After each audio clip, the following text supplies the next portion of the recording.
Okay, I'm going to finish up trigonometry with laws of sines and cosines. So when we first started talking about trig, we started off basing it all around right triangles. And so if we knew either a side and an angle, or if we knew two sides, we could find all the other missing pieces of the triangle.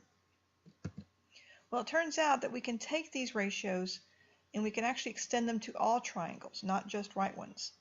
So that if we know any three of the 6 side and angle measures, as long as we have at least one side, then the other 3 can be found. Okay, so there's two ways we can do this. The first one is called the law of sines, which says that if I've got any triangle ABC with opposite sides A, B, and C, so you can notice here that side A is across from angle A, side B is opposite angle B, and side C is opposite angle C, that A over the sine of A is equal to B over the sine of B is equal to C over the sine of C. And you don't need all 3 of these to set up to solve the problem. It just shows you that the lengths of the sides of the triangle are proportional to the sines of the measures of the angles. It's all the same.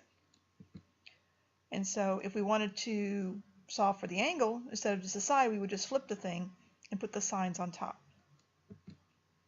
So you're always going to have 2 sides and 2 angles involved in the law of sines. And a good strategy is to set up your equations so that whatever it is you're trying to find is in your numerator, and then everything else is in your either other numerator and your denominator. So you can cross multiply and solve for your missing piece. So for example, we want to find side U, so this side right here, if we know that the measure of angle B is 32 degrees, the measure of angle U is 81.8 degrees, and this side here across from angle B is 42.9 centimeters.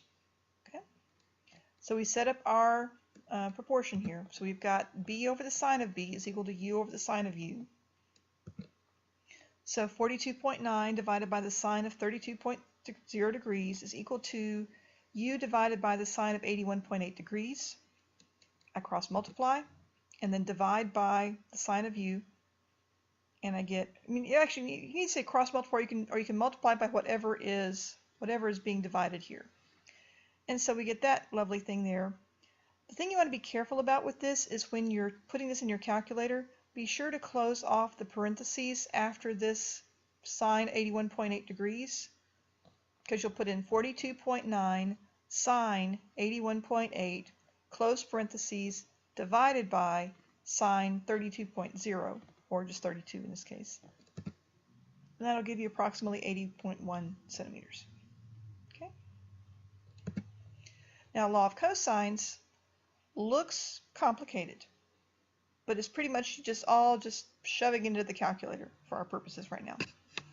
So if I've got a triangle ABC again with opposite sides A, B, and C, then C squared is equal to A squared plus B squared, which we're used to from Pythagorean theorem, then minus 2AB cosine C. Now again, for our purposes here, we're always going to be solving for the missing side, so you can just go straight off to C is going to be the square root of A squared plus B squared minus 2AB cosine C. Now the thing that's going to be different about this is that in this case, C is just the missing side. Okay, it's not the longest side, it's not the shortest side, it doesn't matter. C is just the side we're looking for, because the law of cosines involves 3 sides and an angle.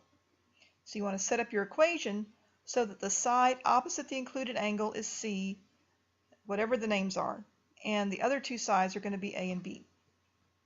Okay, so again, this is a case where you really have to be aware of what sides are opposite what angles, that sort of thing. So looking at an example here, we want to find the value of A if the measure of angle A is 42.3 degrees, one side is 12.9 degrees, and the other side is 15.4 meters, and 15.4 meters. Okay, so we've got this thing here. So here's the side that I'm trying to find. It's going to be the square root of my other 2 sides minus 2bc cosine A.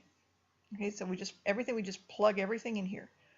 I would still write it out first, just when you're trying to put this in the calculator, keeping it all straight in your head can be a little bit tricky, especially when you're first starting out. So write it all down so that you don't get lost in all the numbers. So we've got 12.9 squared plus 15.4 squared minus 2 times 12.9 times 15.4 cosine 42.3, and we end up with 10.47 meters. Okay,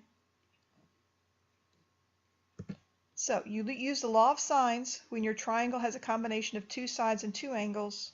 Use law of cosines when your triangle is a combination of three sides and one angle. That's all there is for that.